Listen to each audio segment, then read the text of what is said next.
Baik, so next step saya nak cuci blok ni, and then lepas cuci baru kita buat honing lah. Honing sebab ada bekas cala kan. So honing nanti saya target tak adalah macam nak betul-betul lebar, sebab dia punya bore ni memang semua ikut factory punya spec. Yang cala ni ikut apa saya faham lah, dia kalau macam ring tu dah habis, maksudnya ring tu dah mula haus, so piston tu akan start flapping dalam tu. Dia akan start slap lah. Dia maksudnya dia akan bergoyang sini kan, macam yang korang tengok yang macam video yang sebelum ni saya tunjuk, dia boleh bergerak kiri kanan kan. Okey, itu sebab salah satu punca dia punya pressure ring dah out, selain daripada piston dah kecut. Tapi piston tak ada menunjukkan tanda-tanda yang dia dah kecut. Sebab nak kata dia cala, tak adalah. Macam dia cala tapi cuma bekas wear lah. So yang ni saya punya target, saya cuma nanti saya akan ukur berapa dia punya clearance semua. Saya akan tolak dengan size piston tu. Tapi sebelum tu kita buka dulu mana yang ada attach dekat sini. Okey, yang ni buka sekali lah. Ni knock sensor, dia punya knock sensor. Okay, ni knock sensor dia tak ada apa sebarang connection lah, dia just lubang ni je. Sebab dia punya function knock sensor ni, dia bukan untuk detect vibration, dia tujuan dia untuk detect knock. Knock ni knocking lah, klak yang macam korang dengar tu kan. Sebab dia knocking, sebab dia terjadi ada pre-ignition dalam tu, compression terlalu tinggi ataupun carbon dalam tu dah terlalu tebal. So ni function dia lah. So kalau ECU detect knock melalui ni, so ECU akan try untuk retardkan dia punya ignition timing. Saya dah pakai heat VR4, so pipe ni untuk apa, Evo punya. Macam tadi saya dah bagi tahu kan. Okey. Baik, sekarang ni saya buang bekas gasket dengan guna pick tool yang berbentuk macam scraper ni. Saya beli daripada Shopee lah. Tapi sebelum tu saya buka dulu bracket power steering. Okey, macam korang tengok ni. Alright, kita buka dulu benda ni, baru kita proceed pada next step lah.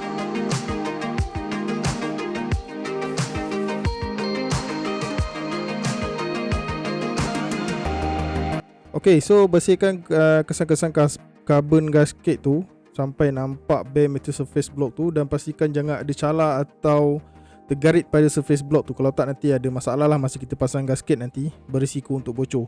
Okay, jangan risau bekas-bekas gasket tu jatuh dalam lubang minyak atau lubang air ataupun lubang skru tu pada blok, sebab nanti pun kita nak cuci kan. Okay, so kita tak payah nak terlalu risau lah. Janji dia punya permukaan tu bersih.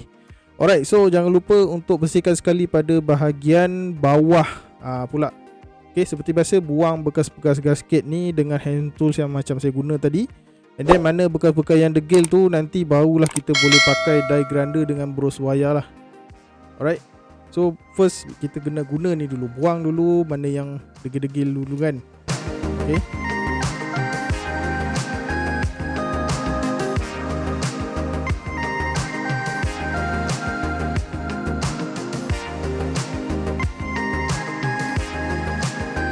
Okay, so bila gosok ni jangan terlalu menekan sangat.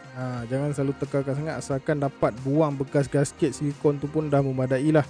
Okay, so jangan lupa untuk bersihkan bahagian rear housing ataupun tempat flywheel OC tu duduk. So ada bekas-bekas gam yang juga kena bersihkan.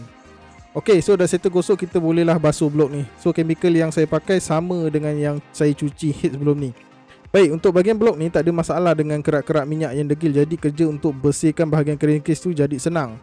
Pastikan kalau berus tu jangan sampai berus tu tertanggal dan masuk dalam oil gallery, nanti jadi satu hal pula minyak tersumbat kan. Okey, jangan lupa masa korang main dengan chemical ni, so kalau boleh pakailah glove petang macam saya pakai tu, sebab bahan deterjen chemical ni dia terlalu kuat tau. So kalau kena tangan nanti dia boleh menyebabkan kulit korang jadi kering, lepas tu mengelupas ataupun terkopik. Tapi saya kadang-kadang pun dah cuci baru tinggal nak pakai kan. Okay, so bahagian permukaan blok ni saya gunakan Scotch Brite pad lah. Okay, macam yang saya gunakan untuk cuci head itu hari.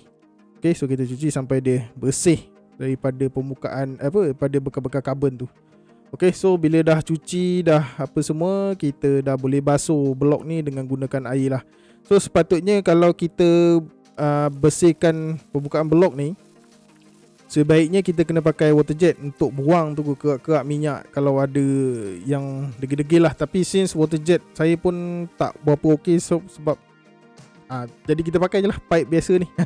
So kalau boleh tembakkan bahagian water jet tu water jacket tu, dan pastikan bekas-bekas air karat dalam tu semua keluar. And then kalau boleh juga tembak water jacket tu dengan menggunakan air gun sekali yang disambung dengan pipe getah tu. Tapi bukan apa, kadang-kadang bekas-bekas karat ni degil sikit. Nak kena ada pressure baru dia boleh keluar. Okay, so kalau tak bersihkan betul-betul, nanti bekas tu boleh menyumbatkan kita punya radiator lah. Okay, selalunya selepas saya cuci dengan air, chemical tu saya akan keringkan dengan air pressure, atau pakai blower lah. So jadi blok yang kering ni akan cepat mengarat. So saya terus blow dengan petrol macam korang tengok ni. Tujuan dia kita nak bagi satu layer of protection karat. Okay, layer of protection daripada karat, and at the same time mana-mana kerak minyak yang tersorok tu boleh keluar terus dari celah-celah ataupun bahagian yang tak tercapai masa kita berus dengan chemical tadi. Okay, so kita dah pun cuci apa semua. So kita lap lah pakai dengan kain bersih. Okay, so make sure jangan ada sebarang kesan-kesan minyak yang ada lagi tinggal lah.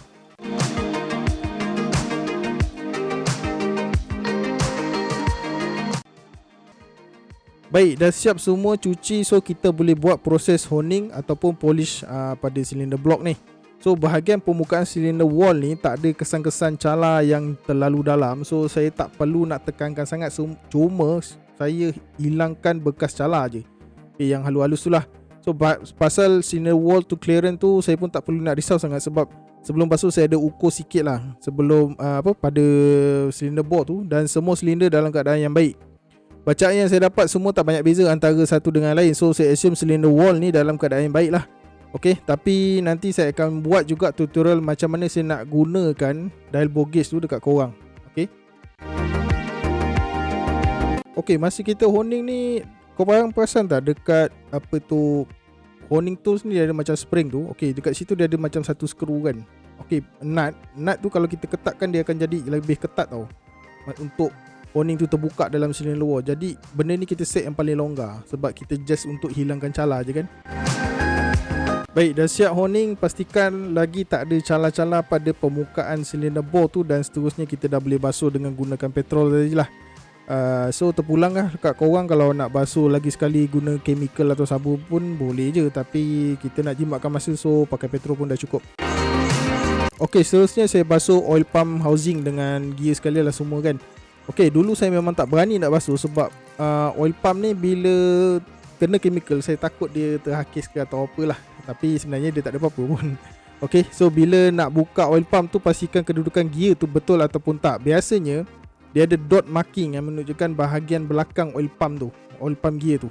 Ok, kalau tak ada pun biasanya gigi gear akan ada muncung dia. So muncung tu adalah untuk bahagian hadapan pump, sebab cover gear pump ni rata. So kalau kita pasang terbalik pun memang cover gear tu tak boleh nak ikat lah.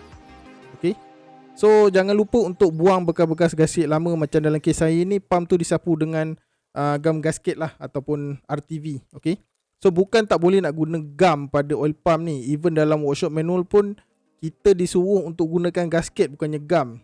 Alright, sebab tak nak ambil risiko untuk terletak lebih ataupun kurang gam tu. Kalau terlebih sangat, nanti berkemungkinan gam tu boleh tutup lubang-lubang minyak yang ada pada pump tu lah. Ok, dah siap basuh. So kita keringkan semua part yang kita dah basuh tu. And then bolehlah kita pasang komponen-komponen pump ni. Ok, pemasangan dia senang je. Tapi satu perkara jangan kita lupa, iaitu untuk pre-lube pada bahagian gear pump tu.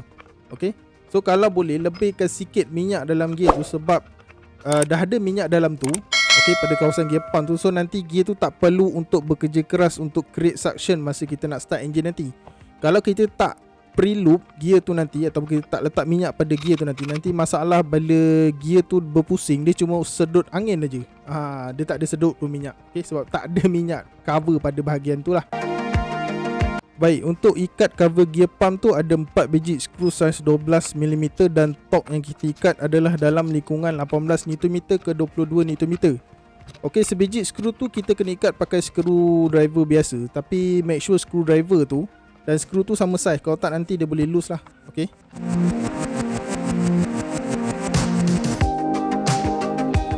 baik, seterusnya kita dah boleh keluarkan oil seal oil pump dengan yang lama. So gantikan dengan baru lah. So yang saya dapat ni sekali dengan timing belt kit. Ok, so masa pasang, masa tengah kat luar ni ada senang sikit lah kan. Just kita ketuk seal tu dengan soket macam korang tengok tu. Tapi jaga-jagalah sampai jangan seal tu bengkok, kalau tak nanti boleh bocor. Tapi untuk seal crankshaft tu saya lupa pula nak tukar. Tapi tak apalah, nanti saya akan tukar juga. Okay, so bila dah settle, bolehlah kita pasangkan puli oil pump.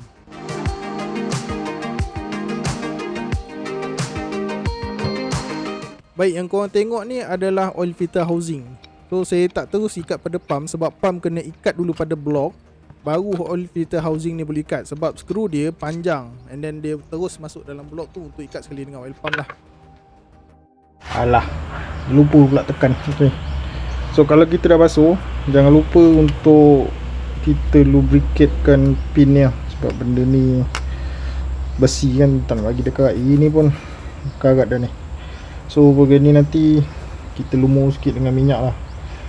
Baik, dengan ini berakhirlah untuk episod kali ni. So next episode nanti saya akan buat tutorial cara untuk menggunakan dial bow gauge.